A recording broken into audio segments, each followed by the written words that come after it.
I feel so lucky to be here because there are 4 people here who have really shifted my thinking because of things that they've written. Richard Dawkins from Unweaving the Rainbow was a very profound and important book for me. Darwin's Dangerous Idea by Daniel Dennett. That was the book that made me stop and say I'm an atheist. That was the book. And Christopher Hitchens' Missionary Position. It made me look at my choice so differently. You know, like these people are coming at me from such different angles. I was always suspicious about her, but then I knew. But Sam Harris's book, The End of Faith, really, you know, and when I read that book, I thought I was done with my shifts.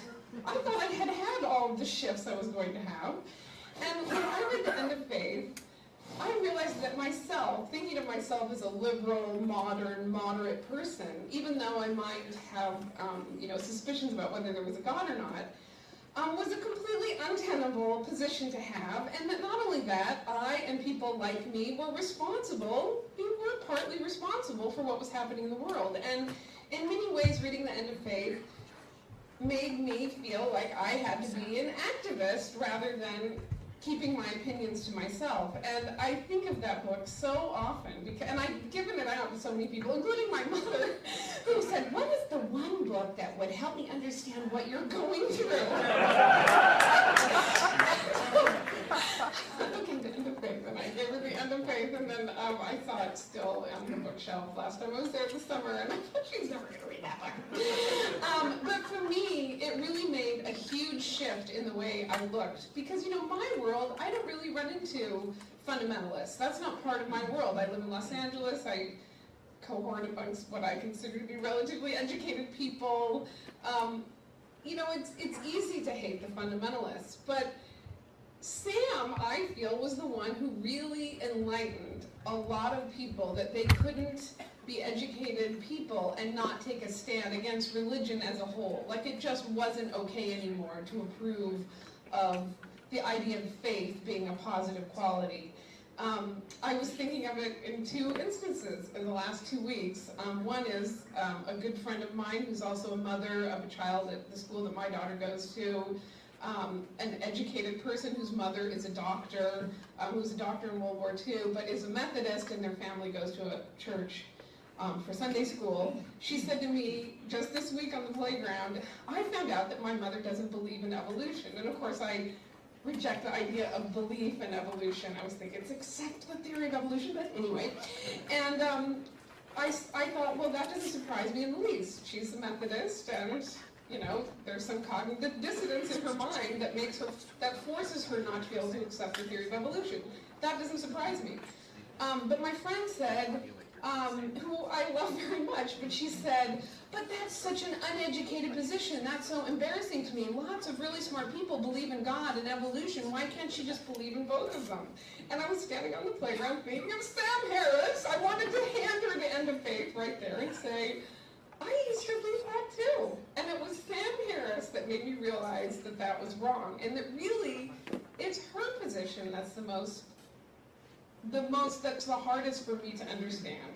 And I thank Sam so much for that book. And then, of course, as you know, he wrote Letter to a Christian Nation, which is fantastic. That's another little quick book that rightly gets to the heart of things, and was a bestseller as well. And I couldn't be prouder to say that he's now a friend of mine. So, Sam Harris.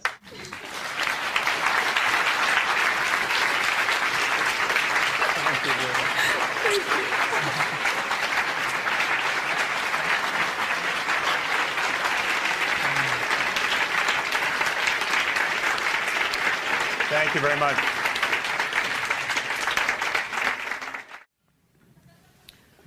Well, I'm very happy to be here, and I would like to thank Margaret, first of all, for organizing us and getting us here together. It's taken a tremendous amount of work on her part.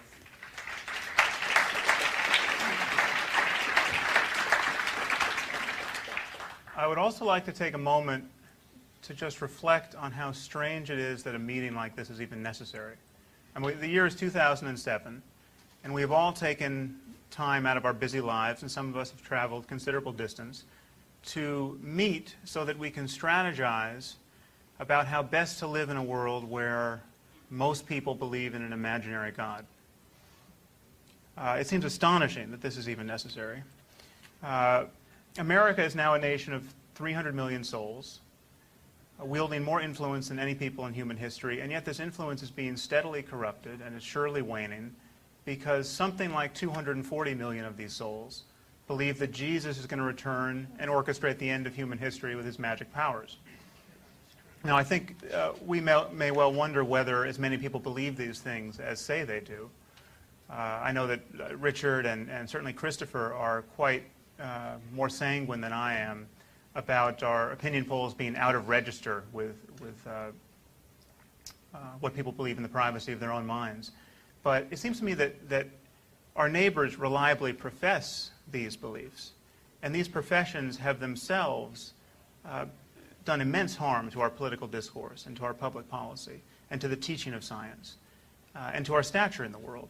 And if even only a third or a quarter believe what most profess, I think it's a problem really worth worrying about.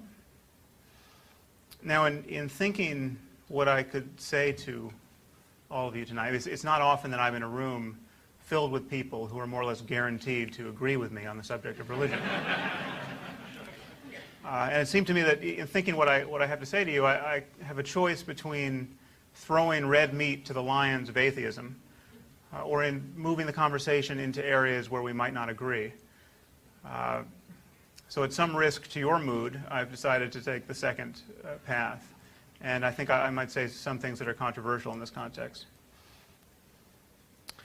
Given the absence of evidence for God, and given the stupidity and suffering that still thrives under the aegis of religion, atheism would seem to be the only sensible position to stake out. And it's a position that many of us have proudly and publicly adopted, perhaps all of us.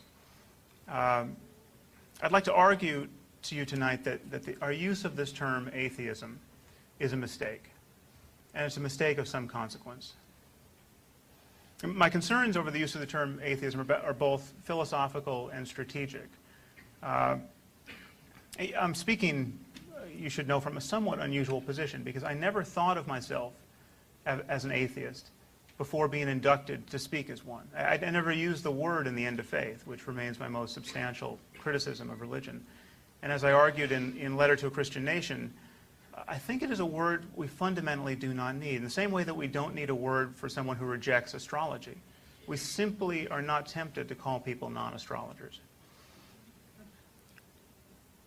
And if the comparison with astrology seems too facile to you, consider racism. Racism was about as intractable a social problem as we have ever had in this country. Now, I'm talking about deeply held convictions. I'm sure many of you, or probably all of you, have seen the photos of lynchings in the first half of the 20th century, where seemingly a whole town in the South, thousands of men, women, and children, lawyers, doctors, newspaper editors, church elders, even the occasional congressman and senator, would turn out as though for a carnival, simply to watch some young man or woman be tortured to death and then strung up on a tree or lamppost for all to see. And even if you've seen these pictures, realize that the pictures themselves are a poor indication of the horror of these episodes. Realize that these genteel people, who were otherwise quite normal, we must presume, though unfailingly religious, often took souvenirs of the body home to show their friends and family: teeth, ears, fingers, toes. And often displayed them in their places of business. Now, of course, I'm not saying racism is no longer a problem in this country, but anyone who thinks that the problem is undiminished has forgotten or has never learned how bad a problem it was. Now, my question to you is, so we've done something to racism. I mean, the KKK was battered to the fringes of society. We had a civil rights movement. We changed our discourse about race. Our major newspapers no longer write flagrantly racist editorials and articles as they did less than a century ago. But how many people have had to identify themselves as non-racists to participate in this process? Is there a non-racist alliance somewhere for me to join?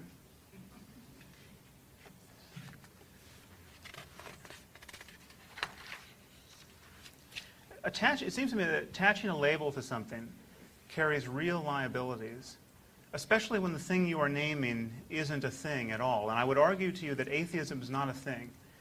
It is not a philosophy, just as non-racism is not one. It is not a worldview, and yet it is regularly construed as one and attacked as such.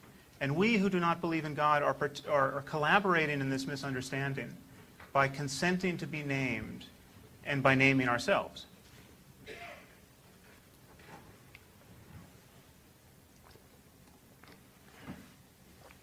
Another problem with accepting a label is that we are consenting to be thought of as a marginal interest group.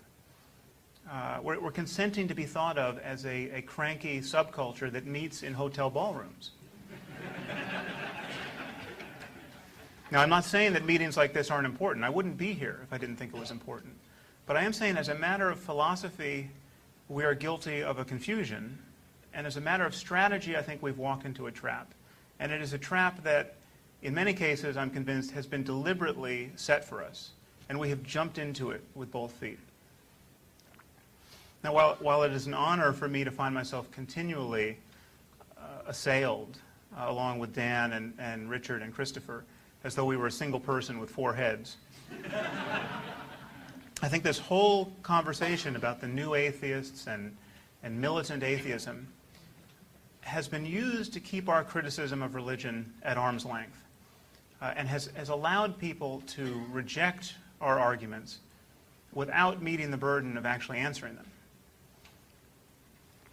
And I think this whole discourse around the conflict between faith and reason and religion and science has been and will continue to be successfully marginalized under the banner of atheism.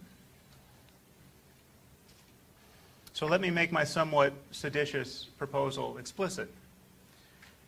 We should not call ourselves atheists. We should not call ourselves secularists.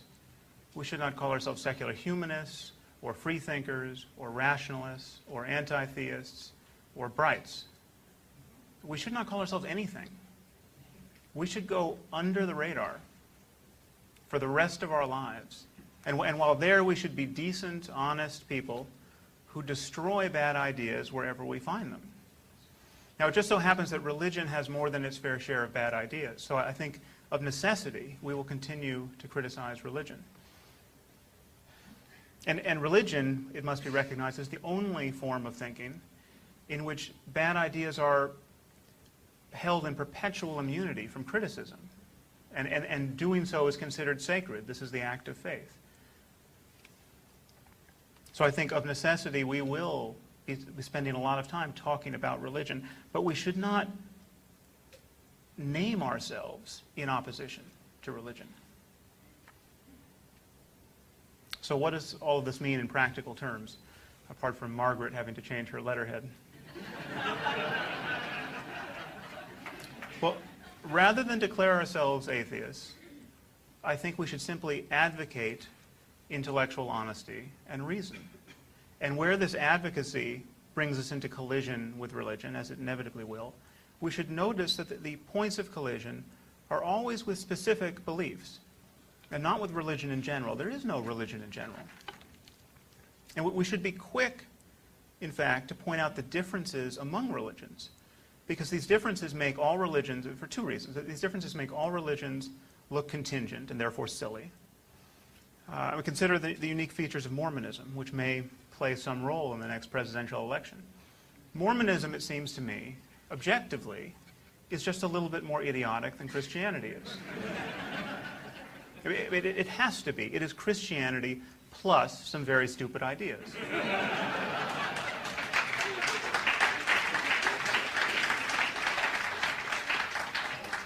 For instance, the Mormons think that Jesus is going to return to earth and administer his 1,000 years of peace, at least part of the time from the state of Missouri. Now, why does this make Mormonism objectively less likely to be true than Christianity? Because whatever probability you assign to Jesus' coming back, you have to assign a lesser probability to his coming back and keeping a summer home in Jackson County, Missouri. Mitt Romney, if he wants to be the next president of the United States, should be made to feel the burden of our incredulity. We can make common cause with our Christian brothers and sisters on this point. Just what does the man believe? The world should know about it, and it is almost guaranteed to be embarrassing even to most people who believe in a biblical God.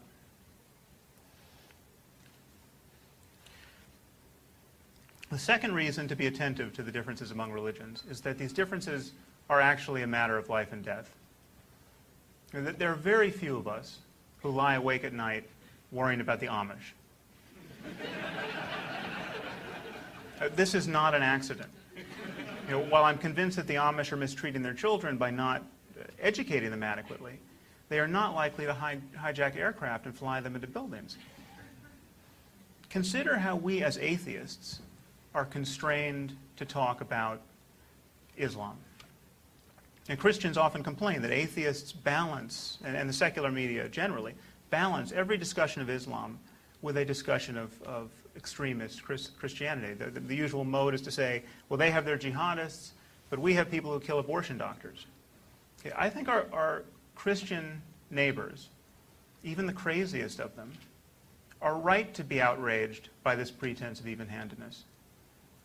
The truth is that Islam is quite a bit scarier and more culpable for needless human misery at this moment than Christianity has been for a very, very long time.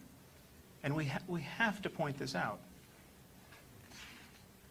I mean, you might remember that Thomas Friedman recently wrote an op-ed from Iraq noticing that some Sunni militias were fighting alongside American troops against al-Qaeda, and he asked a Sunni militant why he was doing this. And the militant said that he had recently seen an al-Qaeda member decapitate an 8-year-old girl. And this convinced him that the American Crusader forces were the lesser of two evils. Now, okay, great. So even Muslims, even Sunni militants, can discern the line between ordinary crazy Islam and the utterly crazy once it is drawn in the spilled blood of little girls. This is a basis for hope of sorts.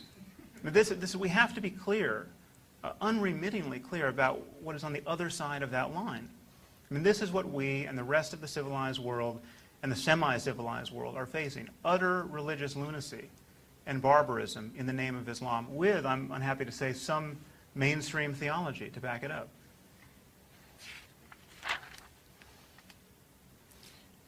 To be even-handed, as we are constrained to be as atheists, when discussing the problem of Islam, is to misconstrue the problem.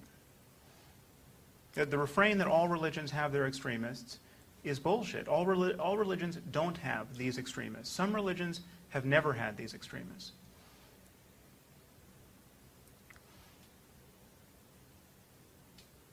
A recent poll in the UK showed that a third of young British Muslims say they want to live under Sharia law and think that anyone who leaves the faith should be put to death for apostasy.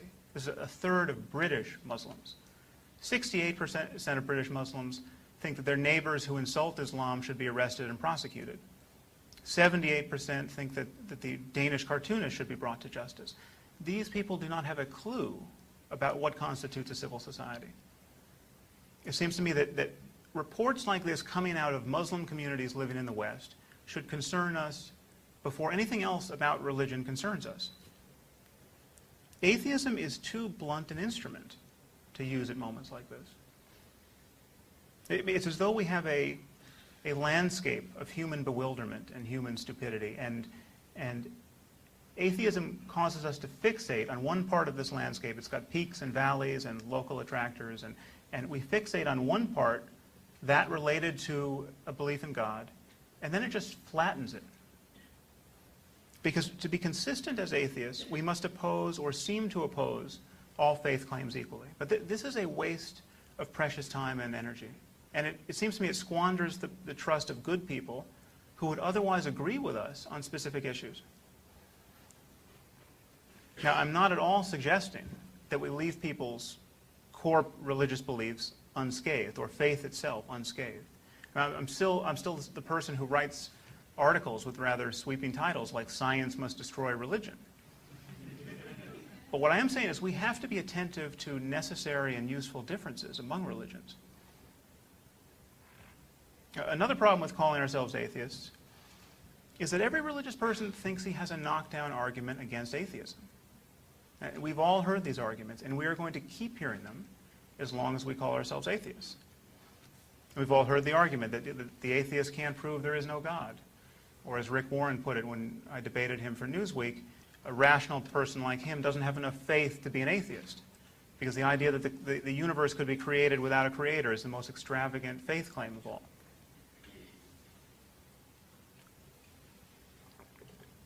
Now, as Richard just pointed out, these arguments are travesties if they're used to defend any specific conception of God. And we all know what to do in this situation. We have Russell's teapot, we have the thousands of dead gods, and now we have a flying spaghetti monster, the non-existence of which can't be proven, and yet the existence of which is a belief in which is acknowledged to be ridiculous by anyone.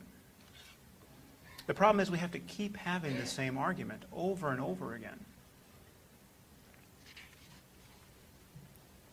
So too with the greatest crimes of the 20th century argument. How many times are we going to have to counter the charge that Hitler, Stalin, and Pol Pot represent the end game of atheism? I got news for you. This meme is not going away.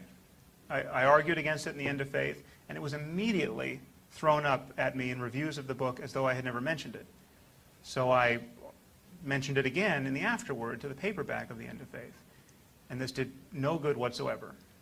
So then I brought it up again. At the risk of boring all of you, I brought it up again in Letter to a Christian Nation. And Richard did the same in The God Delusion. And Christopher took a mighty whack at it in God is Not Great.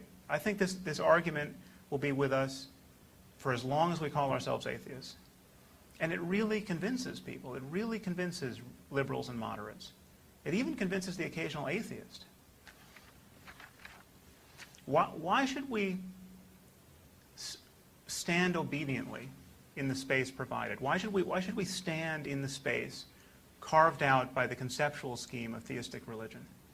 I mean, it's as though our opponents, before any debate, have drawn the chalk outline of a dead man on the sidewalk, and we just walk up and lie down in it.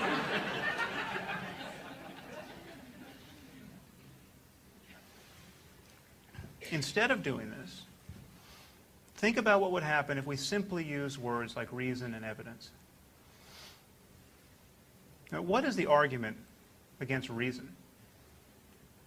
It's true that certain people will bite the bullet here and say that reason is itself a problem and the Enlightenment is a failed project, but the truth is very few people are comfortable admitting to being enemies of reason, even among fundamentalists. I would say especially among fundamentalists. They imagine themselves to be champions of reason. They think they have very good reasons for believing in God.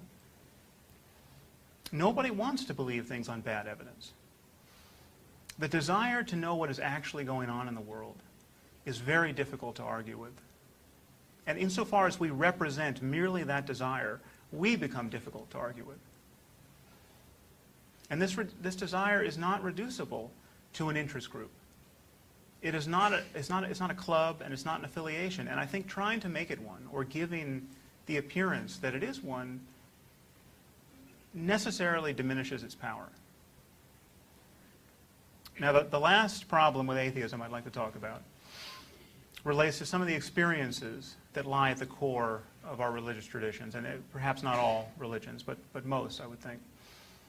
And which is, this experience is often referred to under the banner of things like spirituality and mysticism, and is described in what has come to be known as spiritual or mystical literature. Now, those of you who have read The End of Faith know that I don't entirely line up with Dan and Christopher and Richard in my discussion of these topics, so I think I should talk about this for a moment. While I always use words like spiritual and mystical in scare quotes, and I try to denude them of metaphysics, my email suggests that many of my brothers and sisters in arms find my interest in these topics problematic. So I want to go into this in a little bit of detail. First, let me just describe the general phenomenon I'm talking about. A person, in whatever culture he finds himself, one day notices that life is difficult. He notices that in the best of times, even in the best of times, no one close to him has died. There are no hostile armies massing in the distance. The fridge is stocked with beer, and the weather is just so. Even when things are going as well as they can go, he notices that at the level of his attention, moment to moment, he is seeking happiness and only finding temporary relief from his search. And we've all noticed this, and we seek pleasant sights and sounds and tastes and sensations and attitudes. We become connoisseurs of art and music and literature. But our pleasures are, by their very nature, fleeting. I mean, the best we can do is merely reiterate them as often as we are able. If we enjoy some great professional success, this remains vivid and intoxicating to us for about an hour, maybe a day. But then people begin to ask you, well, what are you going to do next? You know, don't you have something in the pipeline? I mean, Steve Jobs releases the iPhone. I'm sure it wasn't 20 minutes before someone came up to him and said, when are you going to make this thing smaller? Now, notice at this juncture, very few people say, oh, I'm done. I've met all my goals, and now I'm just going to stay here and eat ice cream until I die in front of you. Even when things have gone as well as they can go, the search for happiness, the effort required to keep boredom and dissatisfaction and doubt at bay continues.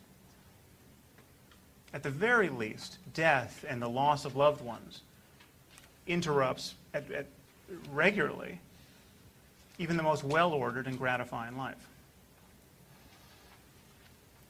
So in this context, many people have begun to wonder whether or not a different form of well-being, a deeper form of well-being exists, a form of well-being that is not contingent upon merely reiterating one's pleasures and avoiding one's pains.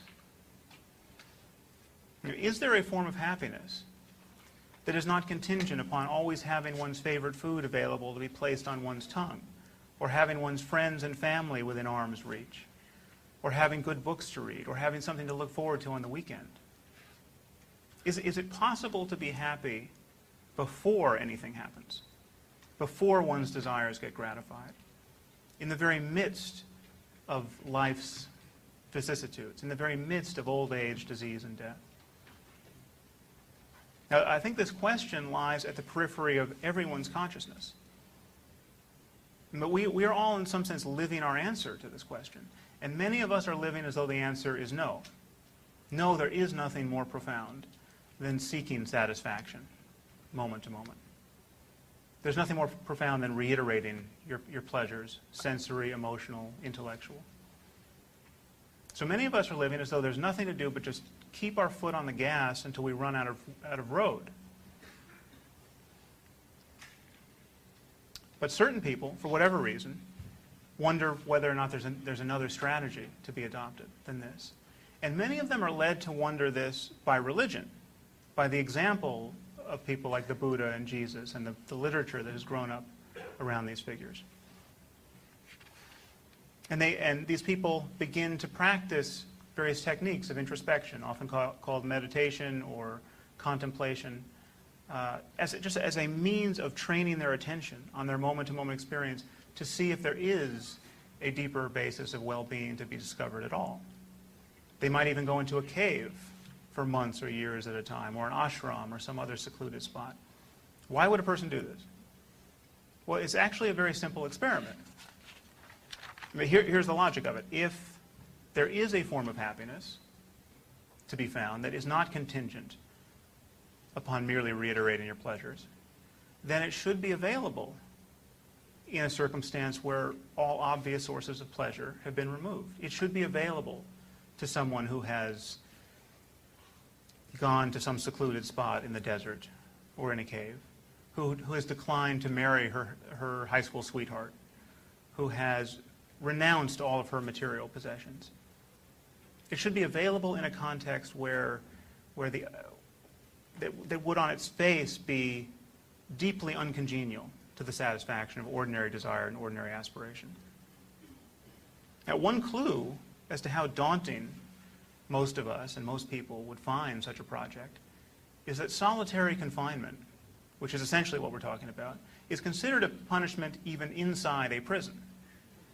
I mean, even when confined with homicidal maniacs and rapists, most people still prefer the company of others to the prospects of being alone in a box for a significant stretch of time. And yet contemplatives for millennia claim to have found extraordinary depths of psychological well-being in circumstances very much like solitary confinement. Now, it seems to me, as rational people, whether we call ourselves atheists or not, we have a choice to make in how we view this whole enterprise. I mean, either the contemplative literature is a mere catalog of psychopathology and deliberate fraud and religious delusion, or people have been having interesting and sometimes normative experiences under the banner of mysticism and spirituality. Now, let me just assert on the basis of my own study and experience that I have no doubt that certain people have improved their self-understanding and their ethical intuitions, and even made genuine discoveries about the nature of subjectivity itself through traditional practices like meditation. I mean, leaving aside all the metaphysics and mythology and mumbo-jumbo, what contemplatives and mystics over the ages claim to have found is that there is an alternative to living at the mercy of the next neurotic thought that comes careening into consciousness. There's an alternative to being continuously spellbound by this conversation we are having with ourselves. And most of us think that if a person is walking down the street talking to himself, that is not able to censor himself in front of other people, he's probably mentally ill. But if we talk to ourselves all day long, silently, thinking, rehearsing prior conversations, thinking about what we should have said, we could have said, we might yet say, we just know enough to keep this silent, then this is perfectly normal. This is perfectly compatible with basic human sanity. Well, the experiences of contemplatives over the millennia suggest that this is not so, that there's another way of looking at this phenomenon. Now, of course, I'm by no means denying the importance of thought. I think thought is obviously indispensable for us. It's the basis of most culture. It's certainly the basis of all science.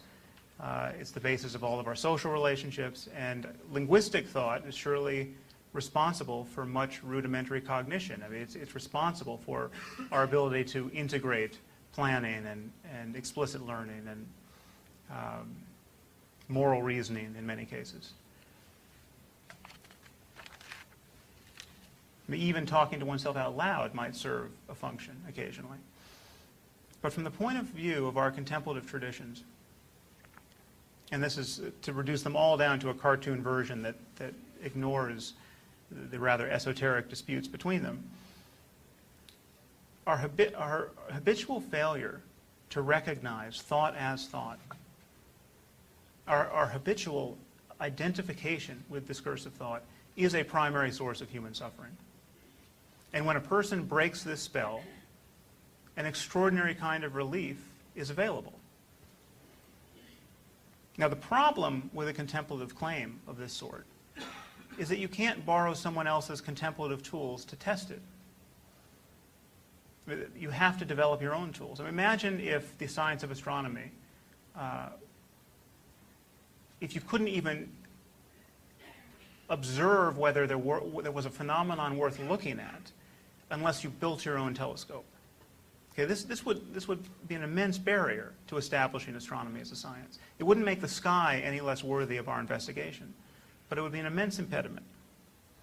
To judge the claims of contemplatives, we have to build our own telescope. Judging their metaphysical claims and their philosophical claims, we can use thought itself. Many of these can be dismissed as bad science or bad philosophy on their merits. But to judge whether certain experiences are possible, and if possible, desirable, we have to be able to use our attention in the requisite ways, if only for a few moments. Now, one problem with atheism, it seems to me, as a category of thought, is that it is almost synonymous with not being interested in such phenomena. It's almost synonymous with not being interested with what the Buddha or Jesus may have experienced in his life. And it seems to me that many atheists, though perhaps not all, reject such experiences out of hand as being either undesirable or impossible. Now, another common mistake is to imagine that whatever experiences these contemplatives have had, they're identical to experiences we're all familiar with. They're identical to scientific awe or aesthetic appreciation or artistic inspiration. Now, let me just say, as someone who has made his own modest efforts in this area, when someone goes into solitude for months or years at a time and trains himself in meditation for 15 to 18 hours a day, doing nothing but observe the contents of his own consciousness and try not to be lost in thought, not reading, not writing, not talking, just making a moment-to-moment effort to pay undivided attention to the arising of thought and to the arising of sensory experience. He experiences things that most scientists and artists are not familiar with unless they've made the identical introspective efforts. And these experiences have something to say about the plasticity of human experience itself and the possibilities of human happiness. So apart from just commending these phenomena to your attention, I want to say that our neglect of these phenomena as atheists puts us at a rhetorical disadvantage, because millions of people have had these experiences, and many millions more have had glimmers of them. And these experiences are often the most important and transformative moments in their lives. And if we, by definition, ignore them because of their entanglement with religion, we appear less wise than even our craziest religious opponents.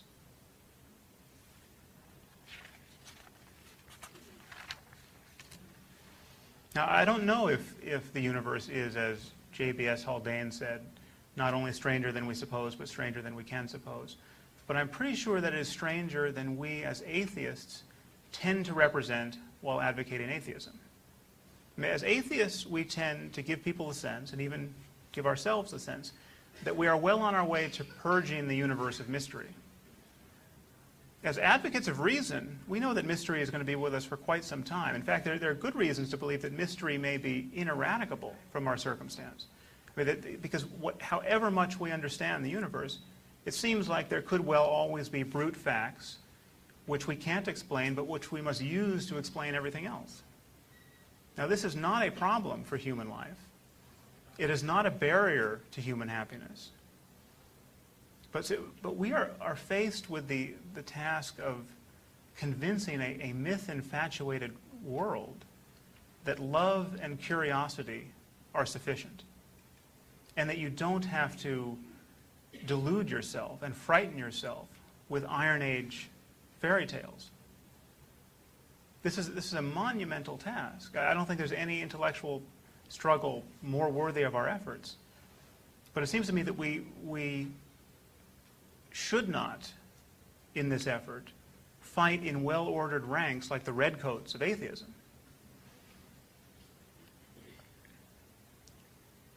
I think it's worth thinking about what victory will look like. I mean, again, the example of racism seems instructive to me. What will it look like when we finally conquer the evil of racism? Should that happy day ever dawn? It's certainly not going to be a world in which a majority of people profess themselves to be non-racist. It will very likely be a world in which the very concept of separate races has lost its meaning. I think if we win this war of ideas with religion, we will find ourselves in a world in which the concept of atheism is scarcely intelligible. It will be a concept like non-astrology. Now, I think this is a future absolutely worth fighting for. I think it may, in fact, be the only future compatible with our survival as a species. I mean, this will be a world simply where people cease to praise one another for believing things or pretending to believe things for which they have no evidence. But the only path between now and then that I can see is for us to be unremittingly honest and to advocate intellectual honesty. And it seems to me that intellectual honesty will always be more durable and deeper and more easily spread than atheism. Thank you very much.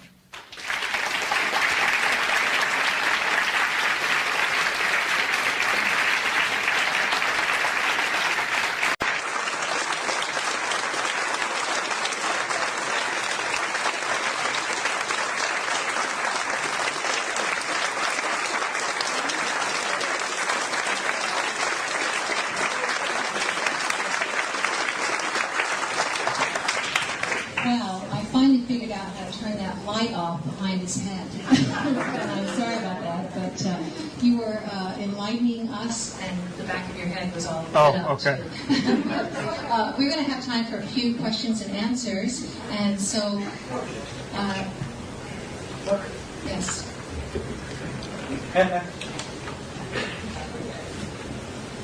Hi. I just wanted to say that I agree with 99% of what you said on a conceptual level, but at the same time, you have to realize that throughout history, every instance of major social change has had to unite under some kind of banner, like in slavery, they were abolitionists, or the civil rights movement, or anything like that. So how would you propose getting people who advocate rationality together to do that in order to make that kind of change possible, to get to the place that you want to go where atheism isn't even an issue? Right, right. Well, I think it's, I'm somewhat agnostic about the best strategy for doing this, because I think that there may be, the distributed nature of it may in fact be a greater strength than having some kind of centralized, easily discerned movement. I just think it's, what we have to engineer somehow from 1,000 sides is a moment where it just becomes too embarrassing to advocate these ideas in the public space, or when people just can't keep a straight face when they say they believe in God or Jesus is coming back to say. And it's amazing. I mean, the people who do manage to keep a straight face at this moment are the editors of our major newspapers and magazines. I mean, I'm not talking about the Jerry Falwell types. We have to see the smile of irony and self-awareness emerge on their face first. And I think there's something about having a movement that, and this is just my suspicion, and I'll either be proven right or wrong, or we'll never know, but I notice the way the whole new atheist meme has spread, and I notice what people are doing with it.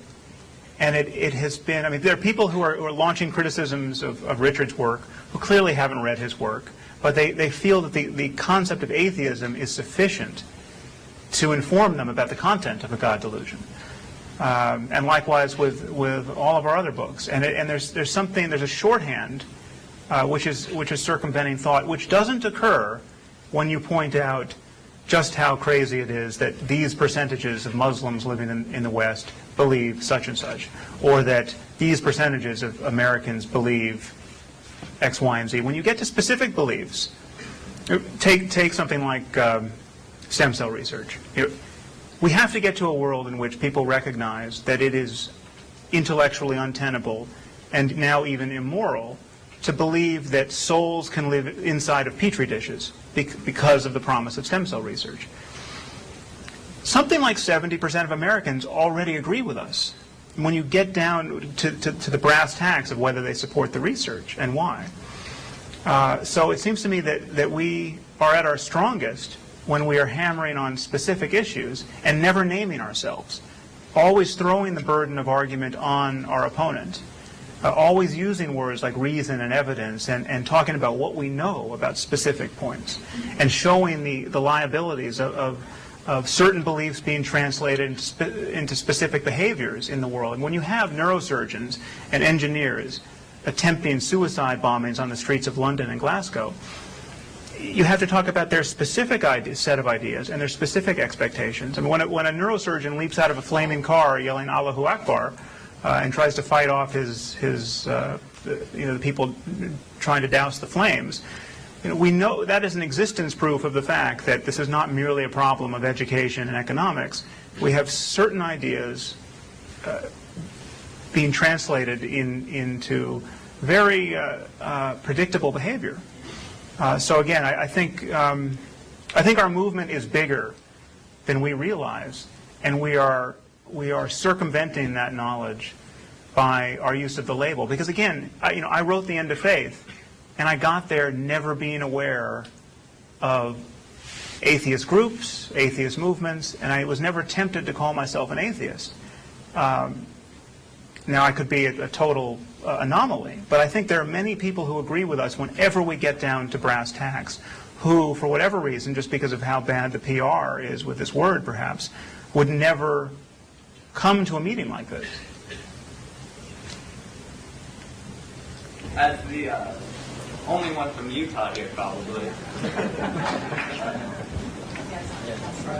As the only one here from Utah, probably, I just want to say good job on your presentation. Oh, thank you. And I just wanted to ask, me and a friend were having a discussion about you, and I was wondering what your position was on the idea of dualism, whether or not consciousness survives death, and if you're for that, if you're going to publish any thoughts on that.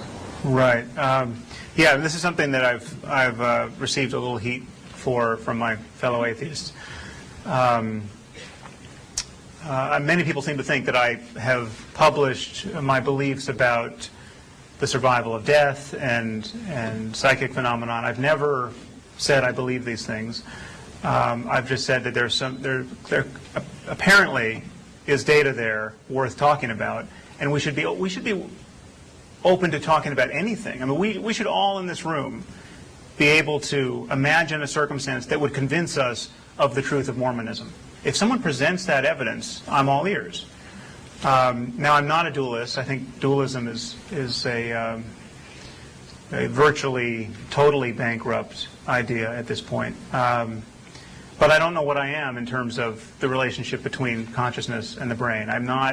If we lived in a universe where consciousness went all the way down somehow, if people like Roger Penrose are onto something, and consciousness isn't merely a matter of computation, and there is some spookiness in our physics that we haven't accounted for and would provide the answer to consciousness. I'm not actually a fan of that particular theory, but let's say that were true. I would expect the universe to appear exactly the way it does now. I wouldn't expect this lectern to talk to me. I'm just, I just don't know. It's clear to me that we don't know the details about the emergence of consciousness. While we know enough to discredit the naive conception of a soul that floats off the brain at death and can still speak English and recognize grandma in a tunnel of light.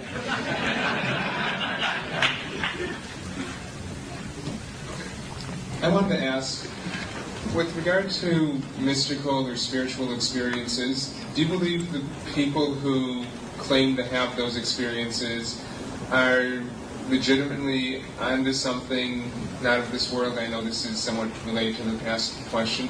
They're onto something not of this world, or are they just experiencing something, some kind of exotic cognitive or neuroscientific event that we just don't have the research on at present? Well, there's nothing that I said that's incompatible with the truth of physicalism or materialism. I mean, I'm not making any metaphysical claims on the basis of meditational experience. And it's very clear to me that there are no experiences that people have while in meditation that justify most of the specific doctrines of our faith. There's no experience you can have while meditating that lends credence to the idea that Jesus was born of a virgin, for instance. I mean, that's just not the kind of thing that contemplative experience can do. And I don't know what consciousness is. And so I'm just agnostic about the implications. There's nothing that I've experienced that requires anything metaphysical. And it's the interest for me in meditation is in the difference between happiness and suffering. Why do we suffer? Is our suffering always necessary? These are the kinds of questions that I think are of interest to most people who spend any significant amount of time engaging practices like that. I just want to say that I'm very disappointed by your speech.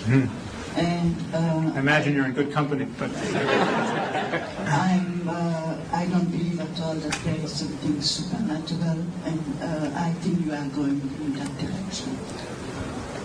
Okay, well, all I can do is reiterate that there's nothing that I've said, I mean, perhaps I misspoke or you misheard, but there's nothing that I am aware of believing that requires the supernatural, and I think as incredulous about what most people believe under the guise of religion as anyone in this room.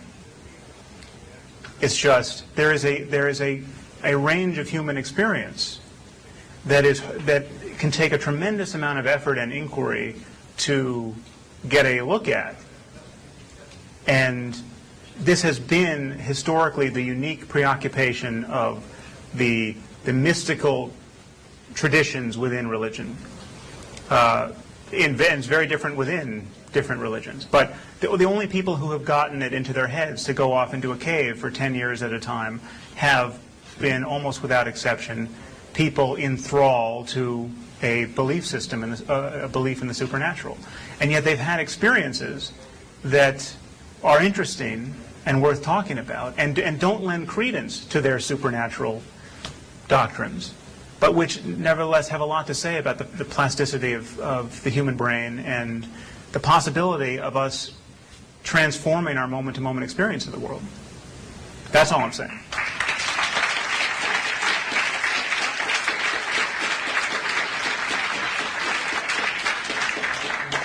Sam, Yeah. I consider myself a disciple of yours. I've read your books. I've loved them. I've learned so much. But Sam, I need something to call myself.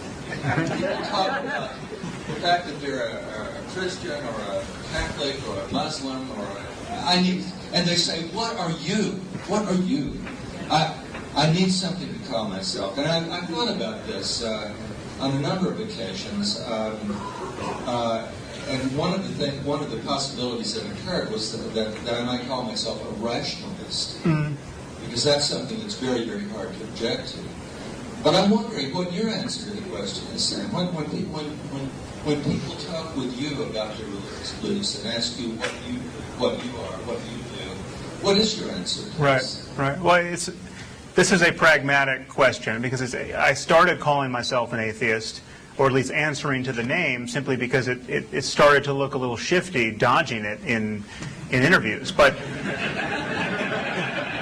because the truth is, I am an atheist by most people's standard of atheism, certainly. And so, just in the interest of being civil, I'm using that word. But I notice that we pay a price every time we do it, and I often, well, more often than not, point out that we're all atheists with respect to Zeus.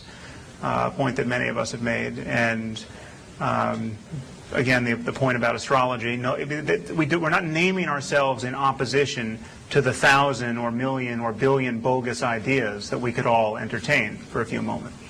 So I question whether we do need a name. I mean, I think just using words like reason and just asking people, just pointing out, for instance, as I did in Letter to a Christian Nation, that every Muslim is essentially an atheist with respect to Christianity, and every Christian returns the favor. I mean, everyone is in mutual criticism of everyone else's unfounded religious certainties, and when we notice those misalignments, I think we should exploit them. And answering to the name of atheist doesn't do it, because then the Muslims and Christians just say, "Oh, well, I understand what that guy thinks. He just hasn't found God." Yeah. I think Dan Dennett has a question here, and I'm reluctant to pass him up. I might as well take my licks publicly. I run all the way up there, Dan, but I'll tell you what. Let Laurie answer this question, then I'm going to run up to you. Okay. Thanks. Thank you. If I understood you correctly when you answered the first question, I think you indicated that more important than having our names for a movement is getting the bills passed, like stem cell research. Mm-hmm. But you're a member of the advisory board of a group that would not exist if that were all that mattered, the Secular Coalition for America. And I thank you for that. But the only reason it exists, Americans United for Separation of Church and State, Interfaith Alliance, these other groups deal with those issues. Right. It exists so that Brenda Fry's daughter doesn't get pushed in the schoolyard in second grade because she won't say under God in the pledge, because her family do identify as atheists. So, did I understand you correctly in the answer to the first question? Because I often make analogies to the lesbian, gay, bisexual, transgender movement. Right. And I don't see how any movement can really progress if we don't identify ourselves.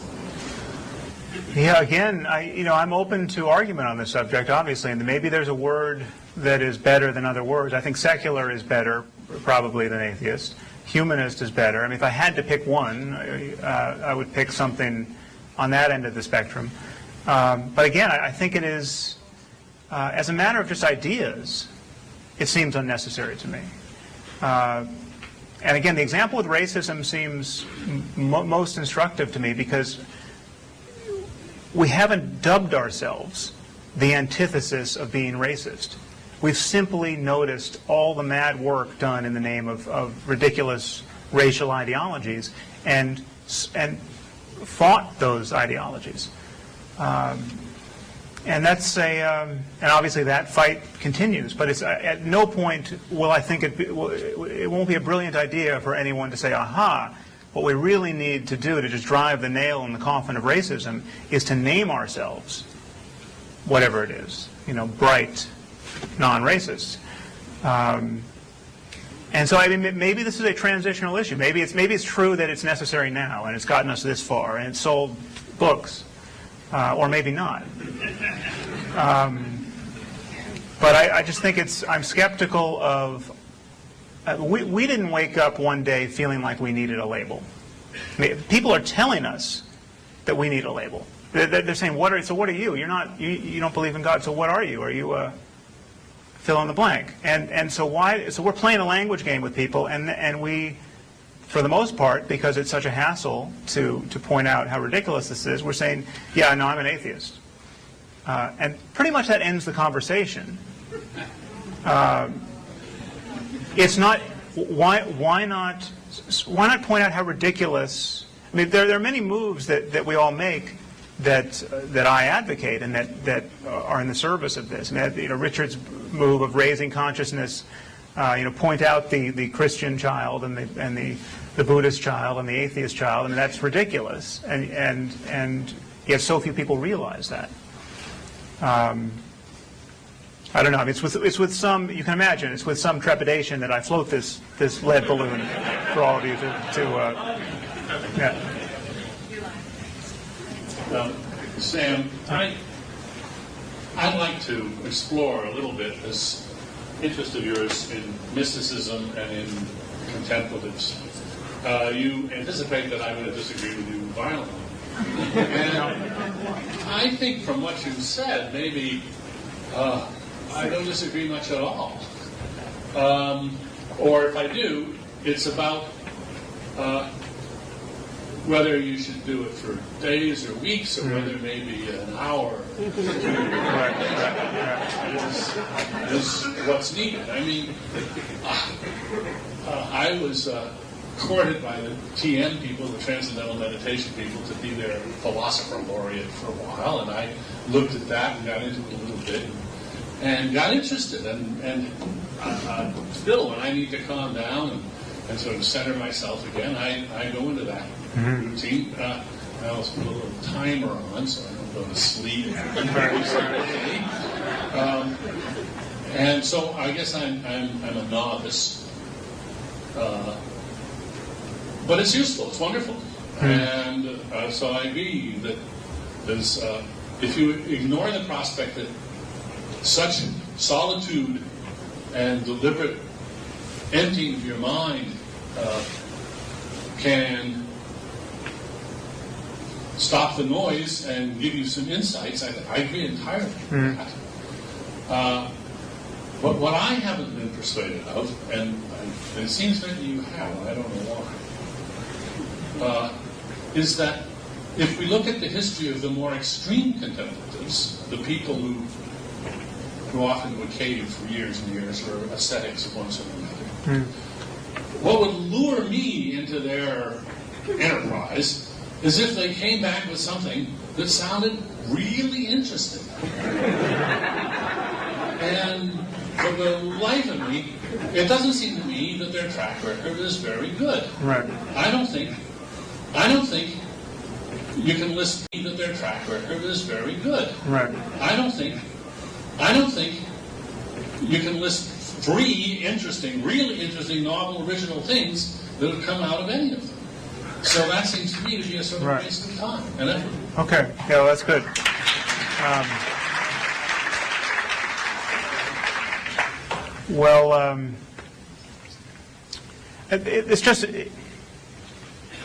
It's nowhere written that anything worth exploring or getting good at can be easily explored or easily acquired as a skill. And we know this from science. We know this from basically every human endeavor. I mean, how do you get good enough to be able to hit a golf ball like Tiger Woods? Well, unfortunately, you can't do it in an hour. And you can't do it just an hour a day. And most of us can't do it even if we purposed our entire existence toward that goal. So you need the right genes, you need to start when you're 2 years old, whatever. So there is just this inconvenient fact that some of the more grandiose and interesting descriptions within the contemplative literature are somewhat difficult to cash out. And I mean, for one which I think is interesting, which actually converges with our area of interest in the philosophy of mind and neuroscience, is that really the central experience of many of these traditions, certainly the traditions within Buddhism, is to lose the sense of the subjective self. I mean, the sense of being a thinker of your thoughts, the experiencer apart from your experience. And most of us think that there's our experience, and then there's an I somewhere behind our eyes appropriating this experience moment to moment, thinking our thoughts. Now, as you know, at the level of the brain, this doesn't make any sense. It doesn't, some significant meditation often reveals, doesn't make any sense at a level of our subjectivity. It's possible to lose the sense of being separate from one's experience and of riding around in one's head through meditation, and it can take some people years to do it, and there are some people who do it and they do it haphazardly. They don't know what they did with their attention to bring that on, and then some people actually master the skill of being at any moment able to actually just drop their sense of self, and this, it is reported, has many psychological benefits. I mean, it reduces anxiety, it reduces hatred, it reduces fear, and actually what you're left with when you do that more and more are rather good feelings. I mean, rather, compassion. And this is let's say this is true. I mean, it may not be true, but let's say it's true that there is a way of training attention so as to more and more encourage compassion toward the suffering of others and encourage sympathetic joy at other people's success rather than envy where you would otherwise feel it. And you actually can train positive emotions as a skill. This is certainly the testimony of any Buddhist worth his salt. And nobody says it's easy.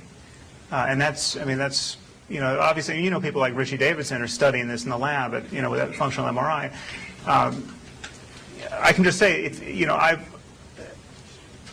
it's very common for people to go on a 3-month meditation retreat where literally this is all they're doing for 18 hours a day. And in the beginning, and the only thing they have to do is pay attention to their breathing in this practice, which is different from TM. And this sounds like the most boring thing in the world, and why would anyone do this? But you begin to notice some rather startling things when you try to do this. You first notice that it's almost impossible to do. I mean, your mind, you are just not built to. I mean, I can tell you, if I asked you all to just stop thinking and pay attention to your breath for the next 60 seconds and don't get lost in thought, there's not a person in this room very likely who could do it. I mean, if the fate of the earth depended on it, we couldn't do it. I mean, this is a remarkable fact about ourselves. And yet it is, when you look at it closely, this habitual entanglement with discursive thought, when you look at what we're thinking, all of the cranky, worthless thoughts we tend to think throughout the day, it is the tissue, it is the thread on which much of our suffering is strung. And I can just say that it is, it's not science. This is not, you certainly don't become aware of the neural underpinnings of all of this by doing it. But it opens you to a range of experience where the words of the mystics actually make sense and can reliably be divorced from their crazy metaphysics. So when Jesus says, "Love your neighbor as yourself,"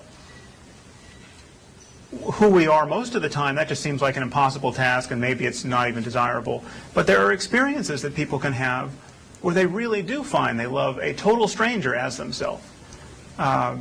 And I think at some point we will understand just what love is at the level of the brain and how to encourage it and what blocks it and et cetera, and we'll know a lot more about the most positive end of human experience. But when we know that, I think we'll also recognize that certain people, by dint of their efforts in this area, have become a kind of moral athletes. I mean, there is a Tiger Woods of compassion out there. And he got there by some considerable effort. Now, maybe we'll have a pill to get us there in the future. But you have to acknowledge, I think we have to acknowledge there's a spectrum of positive mental attributes. I don't know if I answered your question, Dan, but thank you.